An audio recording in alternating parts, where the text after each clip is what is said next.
El Señor esté con ustedes. Y con tu espíritu. Proclamación del Santo Evangelio según San Lucas. Gloria a ti, Señor.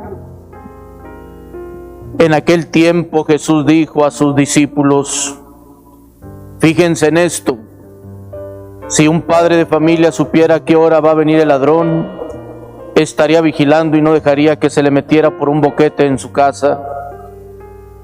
Pues también ustedes estén preparados, porque a la hora en que menos lo piensen, vendrá el Hijo del Hombre. Entonces Pedro le preguntó a Jesús: ¿dices esta parábola solo por nosotros o por todos? El Señor le respondió: supongan que un administrador puesto por su amo al frente de la servidumbre, con el encargo de repartirles a su tiempo los alimentos, se porta con fidelidad y prudencia. Dichoso ese siervo si el amo a su llegada lo encuentra cumpliendo con su deber. Yo les aseguro que lo pondrá al frente de todo lo que tiene. Pero si ese siervo piensa: mi amo tardará en llegar, y empieza a maltratar a los otros siervos y siervas, a comer, a beber y a embriagarse, el día menos pensado y a la hora más inesperada llegará su amo y lo castigará severamente y le hará correr la misma suerte de los desleales. El siervo que, conociendo la voluntad de su amo, no haya preparado ni hecho lo que debía, recibirá muchos azotes. Pero el que sin conocerla haya hecho algo digno de castigo, recibirá pocos.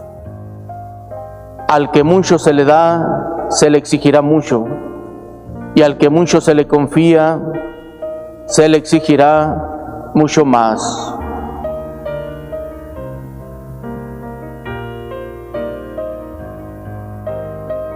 Palabra del Señor. Gloria a ti, Señor Jesús.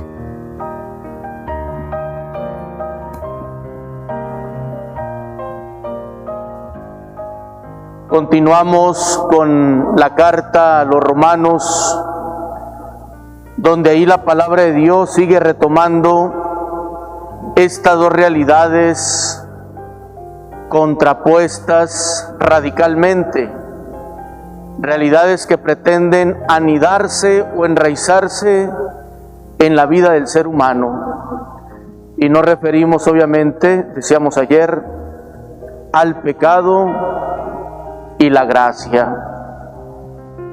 Por eso ahí insiste en el capítulo 6, verso 12: no dejen que el pecado domine su cuerpo mortal. Precisamente para no estar sometidos, no depender, podríamos decir, a sus inclinaciones. Se da una lucha interna muy fuerte por ir dominando precisamente el pecado, lo que contradice el proyecto de Dios en nosotros. Una vez que dejemos que la gracia, la acción de Dios obre, dice ahí textualmente, entonces ya no estaremos bajo el dominio del pecado, porque quien está ahí dominando será la gracia, es decir, la vida nueva que Dios nos ofrece. Pero ciertamente en el interior sigue habiendo como una lucha interna muy fuerte. Por eso va a insistir en el capítulo 6, verso 16, textualmente: si obedecen al pecado, pues lamentablemente seguirán sometidos a él y le traerá muerte. Pero si obedecen a Dios, Él les dará la gracia, la santidad. Entonces hay esas dos opciones, prácticamente, con Dios o sin Dios, en el pecado o sin el pecado. Oiga, pero ¿cómo lograr que realmente toda la vida sea santidad? Pues va a ser un camino que hemos de recorrer con nuestras luchas. Esa santidad la pide el Señor ya desde el Antiguo Testamento a su pueblo. Recordemos, por ejemplo, en el libro de Levítico, capítulo 11, verso 44, sean santos como vuestro Dios es santo. Lo va a repetir en el capítulo 19, igual exactamente, verso 2, sean santos porque vuestro Dios es santo. San Pablo en la primera carta a los Tesalonicenses, capítulo 4, en el verso 3 nos va a afirmar prácticamente lo mismo, diciendo: esta es la voluntad de Dios, su santificación. En el verso 7, capítulo 4, verso 7, primera de Tesalonicenses, va a reafirmar: a eso han sido llamados, a la santidad. En la primera carta de Pedro, capítulo 1, verso 15, así como el que los llamó es santo, sean ustedes santos. Verso 16, como dice la Escritura, sean santos porque vuestro Dios es santo. Retoma precisamente el libro de Levítico. Oiga, Padre, pero ¿cómo lograr eso?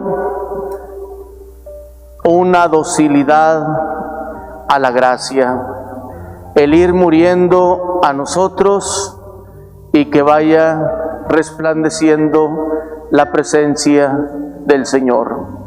Y va a ser un camino de toda la vida. Los santos no son los que nunca pecaron, los santos son los que aún en su condición frágil, humana, débil, cayendo, volvieron a retomar el camino. Su mirada nunca se apartó, aún en medio de su fragilidad, de poder alcanzar la participación plena de Dios. ¿Qué dice la carta a los Hebreos, capítulo 12, verso 14?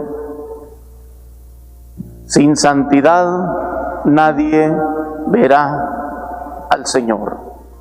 O sea, estamos llamados a ser purificados, claro, por la sangre de Cristo derramada en la cruz, para poder ser partícipes precisamente de su gloria, de su reino celestial.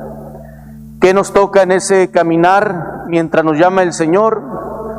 Nos lo encarga ahí textualmente en el Evangelio de San Lucas, capítulo 12, verso 40. Estén preparados, porque el día en que menos lo esperen, vendrá el Hijo del Hombre. Está haciendo alusión a lo que proclamamos en el credo: de nuevo vendrá con gloria para juzgar a vivos y muertos, y su reino no tendrá fin. Afirma su segunda venida o el llamado que Él nos haga al terminar nuestro paso aquí terrenal. Pero eso, estén listos, estén preparados, es una exigencia permanente del creyente.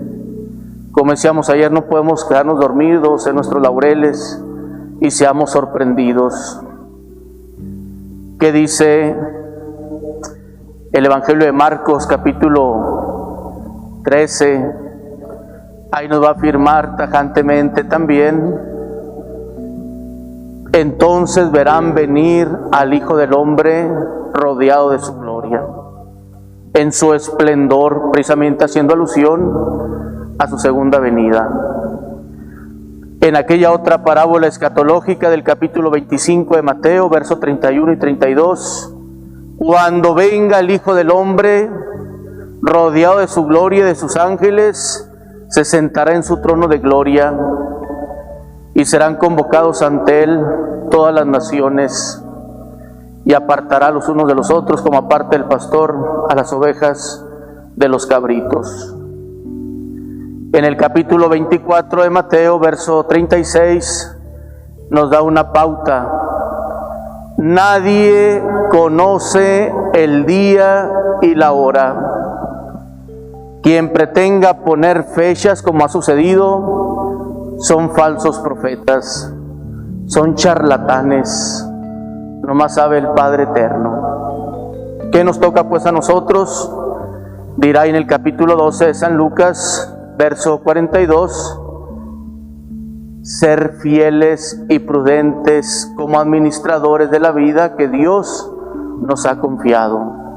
Ante ese ejemplo que pone el Señor Jesús, está describiendo lo que espera de los suyos, de aquel amo que pone bajo su cuidado pues el resto de su hacienda, obviamente esperando que le responda con fidelidad, con integridad.